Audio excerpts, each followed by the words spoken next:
ሰብስክራይብ ምንድነው የማታደርጉት? ለምንድነው የማታደርጉት? አሁን ማርጉ።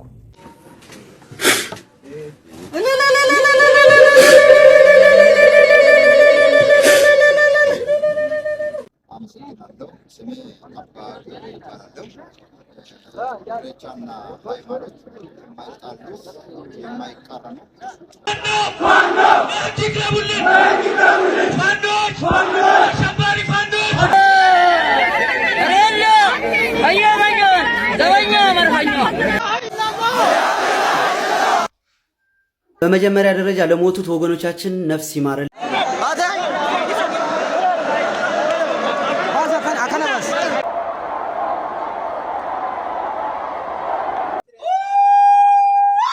ጌታ ይወድረስልኝ ዲልሆን ነው የገደሉ ፍቺ የተባለች የአማራን ሴት ያገባ ወንድ ፍታ።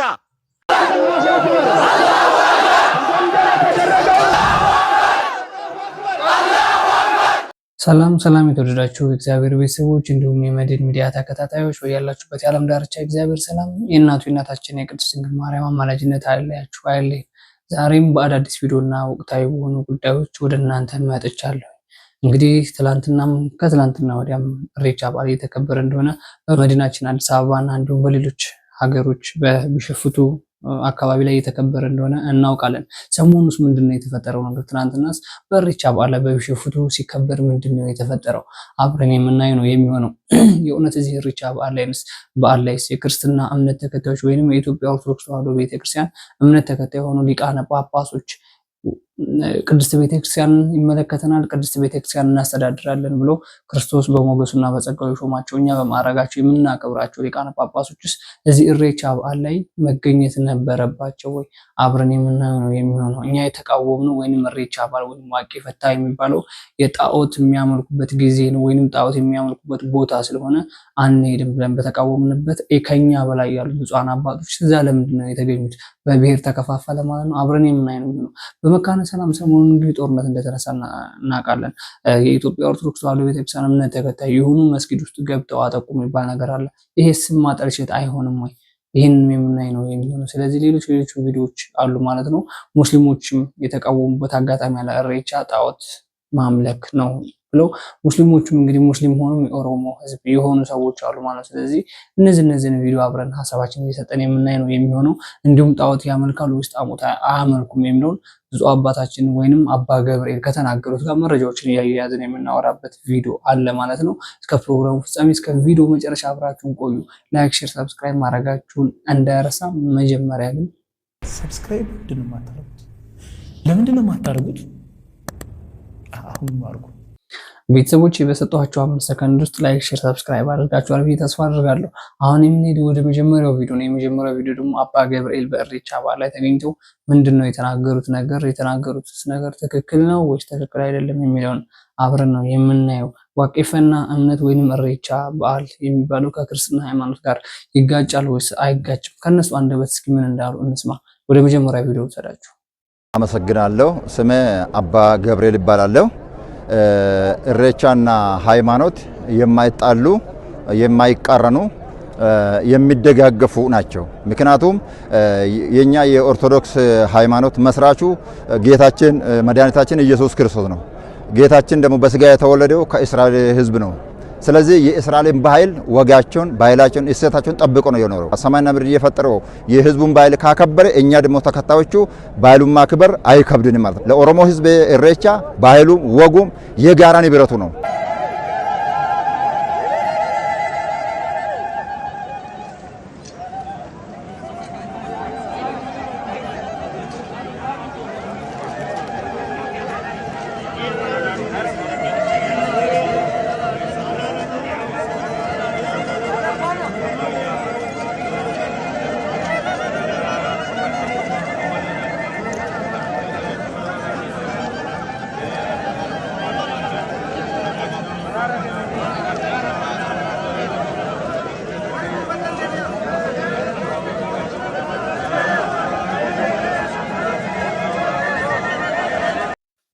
በነገራችን ላይ የነዚህ አባት ስህተታቸው ከበዛና ስህተታቸው በሰፊው ከተራመደ ቆይቷል። በባለፈው ፍኖተ ጽድቅ ላይ በሚያስተምሩ ጊዜ እመቤታችን ቅድስት ድንግል ማርያም ቤዛዊት ዓለም አትባልም ብለው ህዝቡን ሲያንጫጩና የክርስትና ሃይማኖት እምነት ተከታይ የሆኑትን እኛን ኦርቶዶክሳውያኑን ግራ እስከምንጋባ ድረስ እነሱ ይወገዙ እስከምንድረስ ድምፅ ያሰማንበት ጊዜ ነበረ። እኛ አባት በፍኖተ ጽድቅ ላይ አብዛኞቻችን እናውቃቸዋለን ምን ብለው እንደሰበኩና ፕሮቴስታንት ወይም ተሐድሶ ውስጥ ተቀላቅለዋል ብለን እስከምንደመድም ድረስ። ከዛም በኋላ ግን ቅዱስ ሲኖዶስም ወደ ጎን አላጋለላቸውም፣ ተቀብሏቸው እንደገና ቅድስት ቤተክርስቲያን እንዲያገለግሉ አድርጓቸው ነበረ። አሁንም እዚህ ቪዲዮ ላይ እንደምናየው በጣም ብዙ ስህተት እየተናገሩት ያሉት ነገር አለ። አንደኛ ጌታችን መድኃኒታችን ኢየሱስ ክርስቶስ ከስጋዋ ስጋ ከነፍሷ ነፍስ የተወለደው ከእመቤታችን ከቅድስት ድንግል ማርያም ነው እንጂ ከእስራኤላውያን ህዝብ አይደለም። ከእስራኤላውያን ህዝብ ክርስትና እምነት ነው የመጣው እንጂ ጌታችን መድኃኒታችን ኢየሱስ ክርስቶስ በስጋ የተወለደው ከእስራኤላውያን ነው። ይሄ ስህተት የሆነ ነገር ነው። ሁለተኛ ሚዲያ ላይ ስለቀረቡ ከሆነ ድንግጥ ብለው እየተናገሩ ያሉት ይሄ ነገር ትክክል አይደለም። ሌላው ምንድነው የክርስትና እምነትና ዋቄ ፈታ ወይንም እሬቻ የሚባለው ነገር አይጋጭም። መተጋገዝም አለባቸው። ሲጀምርም የተጋገዙና የተደጋገፉ ነው እያለፉ ያሉት አሉ። ይሄ በጣም የሚጋጭና በጣም የማይስማማ ነገር ነው። መንፈስ ቅዱስና እርኩስ መንፈስ አይጋጭም ያለው እንግዲህ የመጀመሪያ ብፁዕ ከምንላቸው አባቶች የመጀመሪያው እርኩስ መንፈስ ሌላ ነው፣ መንፈስ ቅዱስ ሌላ ነው። እኛ የኢትዮጵያ ኦርቶዶክስ ተዋሕዶ ቤተክርስቲያን እምነት ተከታዮች ጌታችን መድኃኒታችን ኢየሱስ ክርስቶስን ብቻ ነው የምናመልከው። ሌላ ጣዖት አናመልክም። እንጨትን ቅቤ በመቀባት ድንጋይ ላይ የደም መስዋዕት በማቅረብ አናመልክም። ስለዚህ ዋናው ነገር የዋቄ ፈታ ወይንም ኢሬቻ ዋናው ትልቁ ነገር ይሄ ነገር ነው። ቪዲዮ ቀጣይ ያቀርብላችኋል ምን አይነት ቪዲዮ እንዳለ በማስረጃ እጃችን ላይ ያለ ቪዲዮ ስላለ ማለት ነው። ስለዚህ ብፁዕ አባታችን አቡነ ገብርኤል በጣም የተሳሳተ ነገር እንደሆነ ወደ ብሔር እያደላችሁ ነው። ይሄ ኢሬቻ የሚባለው በዓል የኦሮሞ ሕዝብ ነው ብላችሁ ስለምታምኑ ወደዛ ተገንጥላችሁ ስለሄደ ነው እንጂ እምነቱ ከዛ ጋር እንደሚጋጭና ትክክል እንዳልሆነም ጠንቅቃችሁ ታውቃላችሁ። እዛ ውስጥ ቅዱስ ሲኖዶስ ውስጥ ያሉ ብፁዓን አባቶች ወደ ኦሮሚያ ክልል የሚያደሉ ክርስትና ሃይማኖትን በአንድ የማያዩ ወይንም በብሔር መክፈል የሚፈልጉ ቅዱስ ሲኖዶስን ለሁለት መክፈልና ቅድስት ቤተክርስቲያኗ ሸጣ እንካፈል ያሉ አባቶች ናቸው። ኢሬቻ ላይ ተገኝተው ኢሬቻ ላይ ያከበሩ የነበሩት ማለት ነው። ከውስጥ በክርስቶስ ወይንም በኢትዮጵያ ኦርቶዶክስ ተዋሕዶ ቤተክርስቲያን የሚያገለግሉበትን ልብሰ ተክህኖ አድርጎ ከላይ ደግሞ ጣዖት የሚመለክበትን ልብስ አድርጎ ሁለቱን በአንድ ላይ ማጋጨት በጣም አግባብ ያልሆነና ኃጢአት እንደሆነ ያውቃሉ። ስለዚህ ክርስትና እምነት ተከታዮች ከእናንተ ምን እንደሚማሩ እናንተን የሚወዱ ወደ እናንተ ነው የሚከተሉት። ሌላውን ትክክለኛው መንገድ የሚከተሉና የሚያምኑ ደግሞ እነ ብፁዕ አባታችን አቡነ አብርሃምና እነ ብፁዕ አባታችን አቡነ ሄኖክን እየተከተልን እኛ እውነተኛ ክርስቲያኖች ማለት ነው። ስለዚህ ይሄ ነገር ስህተት ነው። ለነገሩ እያዋረዱን ያሉ እናንተ አይደላችሁም። እናንተ ከዛም አሁንም አይደለም ከአሁን በፊትም ብዙ ነገር አዋርዳችሁናል፣ ብዙ ነገር አይተናል። እነዚህ ብፁዕ አባታችን አቡነ ሳዊሮስ እንደምታያቸው የኢሬቻ ልብስ ለብሰው እየተቀበሏቸው ነው። እየተቀበሏቸው ያለው ደግሞ በዘፈን ነው። ዘፈን ኃጢአት እንደሆነ መጽሐፍ ቅዱስ ላይም አለ። ብፁዕ አባቶቻችንም በትምህርት አስተምሯል ኃጢአት እንደሆነ። ግን ኮንሰርት ላይ ሲቀርብ አንድ ብፁዓን አባት ኮንሰርት ላይ ወይም ሆቴል በሚገባ ጊዜ ቅብብል በሚደረግለት ጊዜ በአቀባበሉ ጊዜ በዝማሬ አይደለም፣ እዚህ አይነት ቦታ ላይ በዘፈን በጭፈራ በኮንሰርት ነው። ስለዚህ ይሄ ዘፈንና ጭፈራ ኃጢአት ነው ብላችሁ እያስተማራችሁ እናንተ እንደዚህ አይነት ነገር ውስጥ መቀላቀሉ ራሱ በጣም አግባቢ ያልሆነ ነገር ነው። ስለዚህ ብፁዕ አባታችን አቡነ ሳዊሮስ ቀጣይ በምሰራው ቪዲዮ አሳያችኋለሁ። አይደለም ለዚህ ሊመለሱ ቅድስት ቤተክርስቲያን ውስጥ ንብረት አለና ሸጣ እንካፈላት ያሉ ከአንደበታቸው የወጣ አማርኛ ስላለ በቪዲዮ ማስረጃ እጃችን ላይ ስላለ ማለት ነው።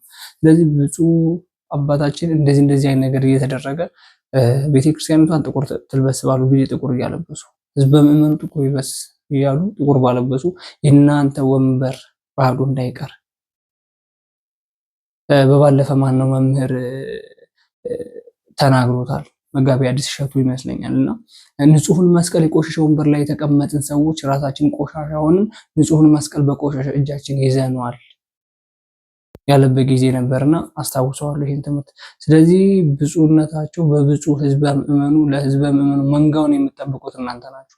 መንጋውን ወደ ባህር ከሆነ የምትገፉት ነፍሳትን ከእሳት የምታድኑት እናንተ ናችሁ። ነፍሳትን እንደገና ሰብስባችሁ እሳት ውስጥ ከሆነ የምትጨምሩት ኃጢአቱ ሙሉ ለሙሉ እናንተ ላይ ነው የሚሆነው። ጌታችን መድኃኒታችን ኢየሱስ ክርስቶስ በጸጋውና በሞገሱ የሾማችሁ መንጋውን ከኃጢአት ወደ ትክክለኛው ቤት እንድትመልሱ በሱ ደም ወደ ተመሰረተችው ወደ ቅድስት ቤተክርስቲያን ውስጥ ገብተው እንዲያመልኩና እንዲያመሰግኑ ነው ብዬ ስለማምን ነው። ስለዚህ ብፁዕ አባታችን በጣም የተሳሳተ ነገር እያደረጉ ነው። ሌሎች ብፁዓን አባቶቻችን ለምንድን ነው ይሄን ነገር እየተቃወሙ ያሉት? እናንተ ለምንድን ነው ኢሬቻን እየደገፋችሁ ያላችሁት? ብፁዕ አባታችን አቡነ ሄኖክ በጣም ቁጣ በተሞላ መንፈስ ይሄ ነገር ጣዖት አምላኪነት ነው፣ ወደኋላ 1000 ዓመት ተጉዛችሁ ታሪክ ብታነቡ ይሄ ነገር ትክክል ነው የሚል ነገር የለም፣ ታሪክ ላይ አልተመዘገበም ብለው ተናግረዋል። ቪዛ ላይ ያለው ታሪክ እውነታ ስለሆነ ማለት በ1620 ጀምሮ የተመሰረተ ነው ዋቄ ፈታ ማለት። ስለዚህ እዛ ዋቄ ፈታ ውስጥ ያለው አምልኮ ግንድ ላይ ቅቤ መቀባት፣ ድንጋይ ላይ የደም መስዋዕት ማቅረብ ነው። ቀጣይ ቪዲዮ አቀርብላችኋለሁ። ስለዚህ ይሄ ነገር ለምንድን ነው የሚሆነው ብለው ነው እየተናገሩ የነበሩት። ለማንኛውም ከማበዛባችሁ ቀጣይ ያለውን ሙስሊሞቹ ምን ብለው ነው የተናገሩት? የኦሮሞ ማህበረሰብ ከኦሮሞ ማህበረሰብ ተወልደው ያደጉ ሙስሊሞች ሆነው ግን ይሄን ነገር አይቀበሉትም። ለምን ይመስላችኋል? አሳያችሁ። ሌላኛው ጥያቄ እኔ የኦሮሞ ብሔር ተወላጅ ነኝ፣ ሙስሊም ነኝ። ያው እንደመሆኔ መጠን ሰሞኑን ሊከበር ያለ ኢሬቻ በዓል አለ። ያው አውሮፓ ነው የምኖረው ነው የሚለው እና ይሄን ኢሬቻ በዓል አንዳንዱ ሙስሊም ያከብረዋል፣ አንዳንዱ አያከብረውም፣ አንዳንዱ ይቃወማል፣ አንዳንዱ አይቃወመውም። ብሔራዊ ነው የብሔር ነው የምናምን ይላልና ሸሪዓዊ እንደው ሰፋ ያለ ትንታኔ ሰጥቶኝ የሚል በሸሪዓችን የሚከበር በዓል 2 ቀን ብቻ ነው ያለው። እንግዲህ ሁሉም መዛሂቦች ላይ ሁሉም የፊቅህ ኪታቦች ላይ ኪታቡል ዒደይን ባቡል ዒደይን ነው የሚለው፣ በሁለት ነው የሚያመጣው። ዒድ አልአድሓ አለ፣ ዒድ አልፊጥር አለ። ኢሬቻን ነጥሎ ስላነሳ ብቻ ሳይሆን ማንኛውም በዓል በሸሪዓ በዓል ተብሎ ሊከበር አይችልም። ይሄ ደግሞ ከሆነ ባህል ጋር የተያያዘ ነው። ምናልባትም አንዳንዴ ከእምነት ጋርም ይያያዛል። የሆኑ ዛፍን፣ ወንዝን መጀመሪያ እስልምናን ያልተቀበሉት የዚህ የተጠቀሰው ብሔር አባላት የሚያከብሩት ይሆናል። ሌላ አካባቢ ደግሞ ሌላ ይከበራል። ወደ ሰሜን ብትሄድ የሚከበሩ ዛፎች አሉ፣ ቅቤ የሚቀቡ አሉ፣ ጎበደኖች አሉ። ወደ ደቡብ ስትሄድ ደግሞ ሌላ አለ፣ ዋቃ የመብረቅ አምላክ የሚባል ነገር ነበረ። ያን እንግዲህ ብሎ መውሩስ ሰቃፊ ጃሂሊ የነበረው ነገር ሙስሊሞችም ዝም ብሎ በስመ ብሔር አሁን ይሄ ነገር በጣም የተጋነነ አልነበረም። አንድ አካባቢ እዚህ ሸዋ አካባቢ የነበረ ባህል ነው። ግን ሆን ተብሎ ፖለቲካውም የዚህ ህዝብ የዚህ ማህበረሰብ ካልቸር ነው ባህል ነው በሚል ተርዊጅ ለማድረግ ምንድነው ለማስተዋወቅ የተደረገ ሙከራ አለ። ከእስልምና አንፃር ግን የእስልምና አካል አይደለም፣ ይሄ ግልጽ ነው። እስልምና አካል እንዳልሆነ እስልምና አካል ካልሆነ ደግሞ የሌላ አካል ነው የሚሆነው። ስለዚህ እንዲህ አይነት በዓል ላይ ለዚህ ማህበረሰብ የሚጨምርለት አንዳችም ነገር የለም። ወይ መብቱን አይጨምርለት ወይ ልማቱን አይጨምርለት። ጀስት የሆነ እምነት ነው እሱ። ይሄን የመሰሉ ሌሎችም እምነቶች አሉ፣ በየቦታውም ያሉ ነገሮች ናቸው። በቃ ያልወተንያ የሆኑ ነገሮች ማለት ነው። ስለዚህ እዚህ ላይ አንድ ሙስሊም የሆነ ሰው መሳተፍ የለበትም ነው። እንግዲህ እንዳያችሁት እኚህ ኡስታዝ የሙስሊሞች ኡስታዝ ወይንም በእኛ መምህር ብለን የምንጠራቸው የሙስሊሞች ኡስታዝ የተናገሩት አንድ በአንድ ትክክል ነገር ነው። እነሱ በራሳቸው የሚያከብሩት ባህል አለ። 2 ጊዜ በእኛ በአመት 2 ጊዜ ነው የምናከብረው አሉ። የራሳቸውን ማክበር ይችላሉ። ግን ይሄ ነገር ትክክል አይደለም ሲሉ ማስረጃ ማቅረብ ችለዋል። ኢሬቻ ግን ኢሬቻኛ የምናከብር ሰዎች ይሄ ነገር ትክክል ነው ብለው ማስረጃ ማቅረብ አልቻሉ። ሚዲያ ላይ የወጡ ሰዎችም እኮ በቃ አዙሮ ከክርስቶስ ጋር ያገናኙታል። ክርስቶስ ዋቄፈናን ብቻ ነው የመሰረተው ወይንም ስለ ዋቄፈና እምነት ነው አስተምሮ የሄደው ብሎ ያቀረበ ያለ። ዋቄፈና እንደዚህ ዋቄፈና ማለት አምልኮ የሌላ ጣዖት የሚያመልኩ ሰዎች የሚኖሩበት ጊዜ የነበረ ነገር ነው። ያን ጊዜ ክርስቶስ አስተምሯል ብዬ አልገምትም። ሲጀመርም ነው እንደ ክርስቶስ ያን ነገር የሚያስተምር ከሆነ መጽሐፍ ቅዱስ ላይ የታለ የተጻፈው? ወንጌል ማለት ክርስቶስ ነው። ሐዋርያቶች ያስተማሩት ወንጌል ነው መጽሐፍ ቅዱስ ላይ ያለው። ስለዚህ እያወራሁኝ አይደለም። እነሱ ያቀረቡት ማስረጃ ምንድነው? በየሀገሩ የተለያየ አምልኮ ነው ያለው። ኢሬቻ ሲባል እዚህ አዲስ አበባ ላይ የሚከበር ኢሬቻና ሌላ ቦታ ላይ የሚከበር ኢሬቻ ተመሳሳይ ባህል አይደለም። ሌላ ቦታ ላይ ያለው ግንድ ላይ ቅቤ ምናምን የሚቀቡ ከሆነ ሌላ ቦታ ላይ ደግሞ ይሄ ውሃ ውስጥ ቀጤማ መዘፍዘፍ፣ ሌላ ቦታ ላይ ደግሞ ድንጋይ ላይ መስዋዕት በማቅረብ የደም መስዋዕት በማቅረብ፣ ሌላ ቦታ ላይ ደግሞ ዳቦ ቆርጾ ምናምን አድባር የምትባል ነገር በማምለክ፣ ሌላ ቦታ ላይ ደግሞ ዱቃ በመሰብሰብ ጨሌ ምናምን የሚባል ነገር እሱ ነገር በማምለክ በእንደዚህ አይነት መንገድ ነው ኢሬቻን እያከበሩ ያሉት። ስለዚህ ይሄ ነገር ጣዖት እንደሆነ ያውቃሉ። ግን በአመት አንድ ጊዜ የሚመጣውን ነገር ይሄ ከዛሬ አመት ያደርሰናል ብሎ ውሃ እንደዚህ የሚራጭ ቀጤማ የሚዘፍዙት የደም መስዋዕት የሚያቀርቡት ነገር እነሱ እንደዛ ብለው ስለሚያስቡት ነው። እኔም ኦሮሞ ተወላጅ ነኝ ይላሉ። ኦሮሞ ማህበረሰብ ነው የተፈጠርኩት፣ ግን ይሄ ነገር ትክክል እንዳልሆነ ነው የማውቀው። እንደውም አዋጅ ያወጡባቸው ነገሮች አሉ። ሙስሊሞች ሄደው እዛ የሚያከብሩ ከሆነ ወደ እስልምና ሃይማኖታቸው እንደገና ሲመለሱ እኛ ኦርቶዶክሳውያን ለምሳሌ የማይሆን ነገር ውስጥ ተዘፍቃ ስትመለስ ወይንም ከክርስትና ሃይማኖት ውጭ የሆነ ነገሮችን ሰርተ ስትመጣ ወደ ክርስትና ስትመለስ ቄዳር ትጠመቃለህ፣ ንስሐ ትገባለህ፣ እንደ አዲስ ክርስትና ትነሳለህ። ስለዚህ እነሱም የራሳቸው መንገድ ስላላችሁ ያን ሁላ ነገር አድርጋችሁ ነው ወደ እስልምና ሃይማኖት የምትመለሱት የሚል አዋጅ አውጥተውባቸው፣ ስለዚህ ይሄን ነገር ካቀረቡ ጣዖት አምላኪ ናቸው ብሎ የራሱ ኦሮሞ ህዝብ የሚመሰክር ከሆነ ሌላው እንግዲህ ምን የሚባል እንደሆነ አናውቅም። ስለዚህ ህዝቡን ሰብስቦ ወደሆነ ነገር ወደ አምልኮ ውስጥ መክተት ነው ማለት ነው ስራው።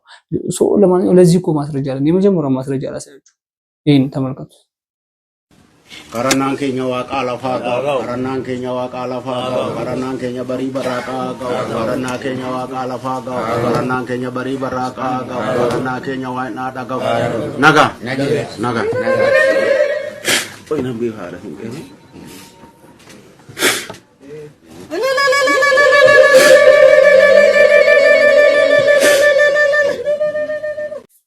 የመጀመሪያው ይሄ ነው። በሆነ ቋንቋ የራሳቸው ቋንቋ አላቸው፣ መረቋቸው። ከዛ በኋላ ጠጁን እየጠጡ ወደ ሰማይ መጥፋት ጀመሩ። ስለዚህ እንደዚህ አይነት ባህል አለ ብዬ ምንም ማቀው ነገር የለም። መረቋቸው፣ ከዛ በኋላ ጠጁን እየጠጡ እንደዚህ ወደ ሰማይ በሚተፉ ጊዜ ያ ጠጅ እየተፈንጣጠረ የት ነው የሚሄደው? ህዝቡ ላይ ነው የሚሄደው። ስለዚህ ያ ወይ በረከት ነገር ያደርግላችሁ ነው ወይ የሆነ ነገር ያደርግላችሁ ነው። ስለዚህ ይሄ ከአምልኮ የተሳበ ነገር ነው፣ ከአምልኮ የመጣ ነገር ነው። ከቤተሰብ ሲወርድ እዚህ የደረሰ ነገር ነው። ቀጣይ ደግሞ ላሳያችሁ።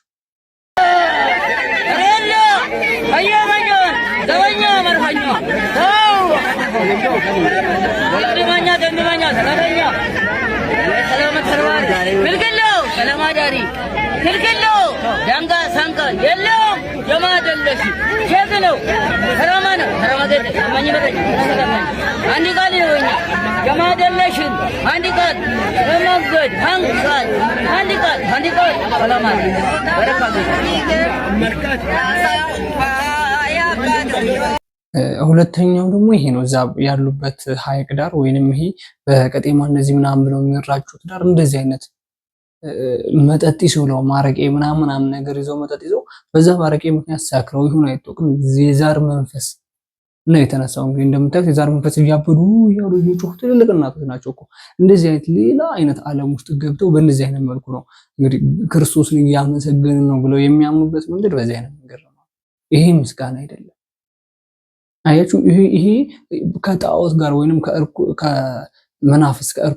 ከእርኩስ መናፍስት ጋር ተያይዞ የሚመጣ ነገር ነው። እብደት፣ መጮህ፣ አጋንንቱ ሲገናኝ የሆነ ጊዜ በቃ ይሄ የሚያመልኩት ነገር ሲመጣ መጮህ፣ ማበድ። በእኛ በኦርቶዶክሳውያን መንፈስ ሲነሳ ቤተክርስቲያን ውስጥ ሄዶ ጸበል ሲጸበል መንፈሱ ተቃጠልኩ እያለ የሚጮህበት አጋጣሚ አለ። የእነሱ ግን የደስታ ጩኸት ነው። እንደምታዩት ባህሩ ዳር እየጠጡ ነው፣ አብረው አረቄ ይዘው እየጠጡ ነው። ከዛም በኋላ ተነሳባት ሴትዮዋ። ስለዚህ ምንድነው? ከአምልኮ ጋር የተያያዘ ነገር ነው። ከአምልኮ ጋር የሚመጣ ነገር ነው። ከባዕድ አምልኮ የሆነ ጊዜ ደም መስዋዕት የምታደርግለት ከነበር በየዓመቱ ያ የደም መስዋዕት ሲቀርበት ባዕድ አምልኮ ሰይጣኑ ይነሳባል። ቅቤ ግንድ የምትቀባ ከሆነ ያ አስለምደዋል፣ ባዕድ አምልኮ አንተ ላይ አለ። ስለዚህ ያ ነገር ከቀረበት በቃ መንፈስ ይነሳባል። ይሄ ነው ባዕድ አምልኮ ማለት። በዛ ነው እየተቃወሙ ያለው፣ እየጮህንም ያለው ለዛ ነው። ክርስትናውንና ባዕድ አምልኮን አታጋጩት እያልን እየጮህን ያለው ብፁዓን አባቶች ቅዱስ ሲኖዶስ የቤተክርስቲያን አስተዳደሮች ጀምሮ እየጮህን ያለው ለዛ ትክክል አይደለም ብለን። ትክክል ነው ብሎ ግን የተገኙ ብፁዓን አባቶች አሉ ነፍ። ያ ማለት ከብሔር ጋር ተካፍለው። ቀጣይም ሌላ መረጃ ለማቅረብላችሁ ራሳችሁ ሶስተኛው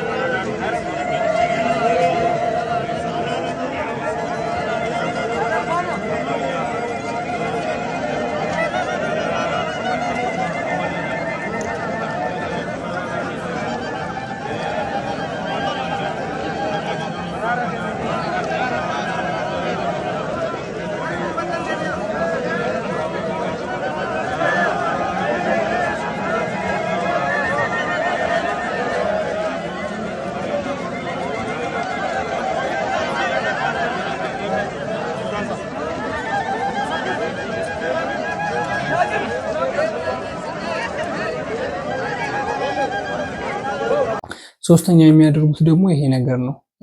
ውሃ እንደዚህ ከቀጤማ ጋር ያደረጉ ወደ ህዝቡ የሚረጨው ደግሞ ማንኛውም ሰው አይደለም የሚረጨው፣ ወይ ወጣት ወይ የሆነ ሰው ወይ ምናምን ነገር አይደለም የሚረጨው የአባ ገዳ አባቶች የሆኑ ናቸው። እኛን ብፁዓን አባቶች በመስቀላቸው እንደሚባርኩን እዛም አባ ገዳዎች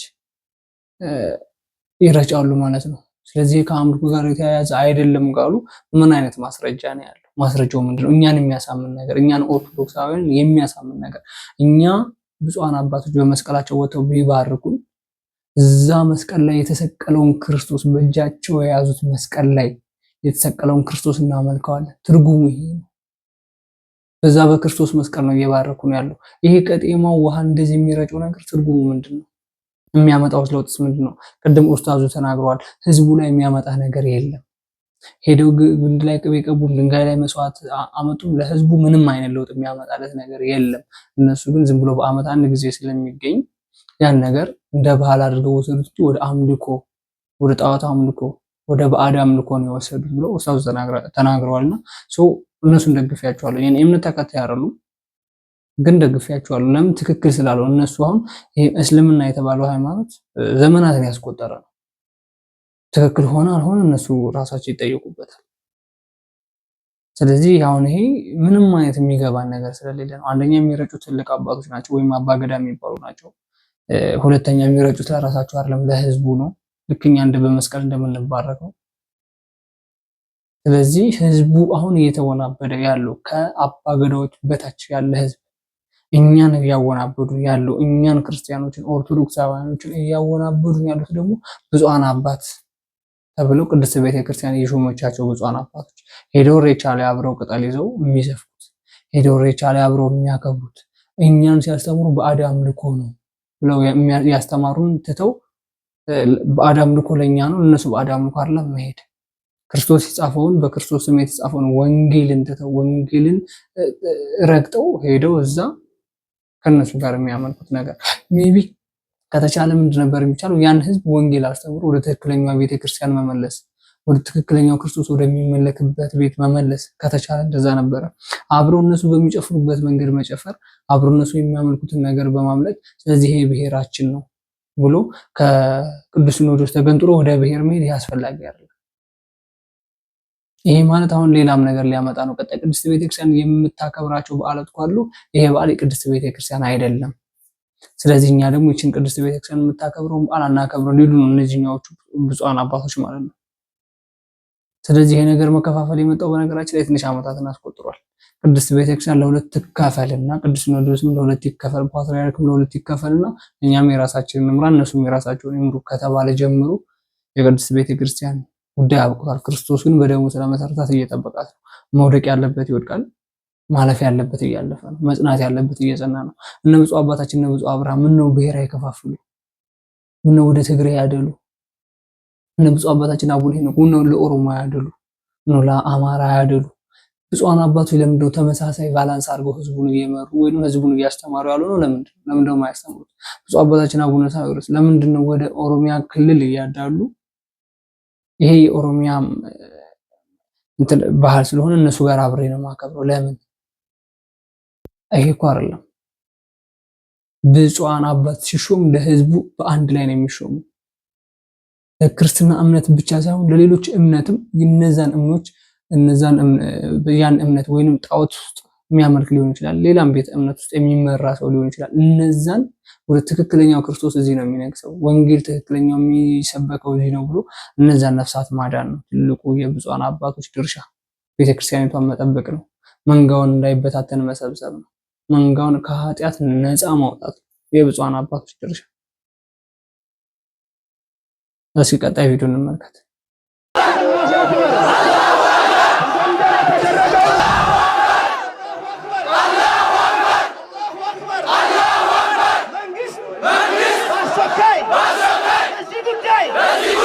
ተመጣጣኝ ምላሽ እንዲሰጠን እንፈልጋለን። እኛ ሰላም ነን፣ ሰላም ፈላጊ ነን። ሰላምን ለዓለም እናሳያለን። አላሁ አክበር።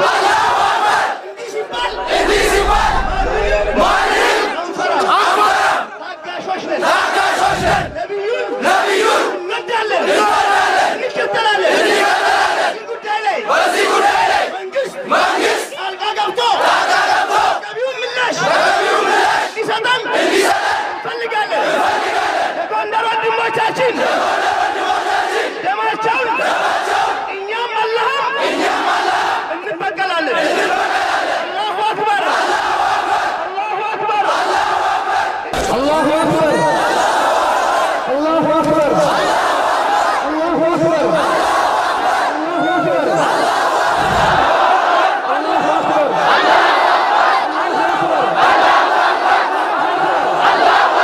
الله أكبر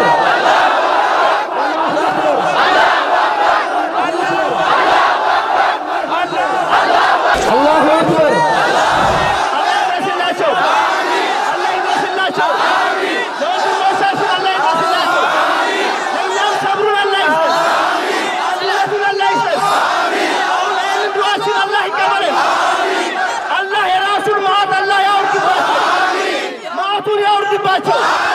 ቁርአን የተቃጠለው መስጊድ የተቃጠለው አላህ ይላቸው አላህ ይድረስልን ለወንድሞቻችን አላህ ይድረስልን ሀገራችንን ሰላም አላህ አድርገው ሰላም ነን ሰላም ፈላጊ ነን ሀገራችንን ሰላም አላህ አድርገው መንግስትን በዚህ ጉዳይ እንዳይተኛ አላህ ያድርገው አላህ ያንቀው ያ አላህ ያ አላህ አላህ መሰል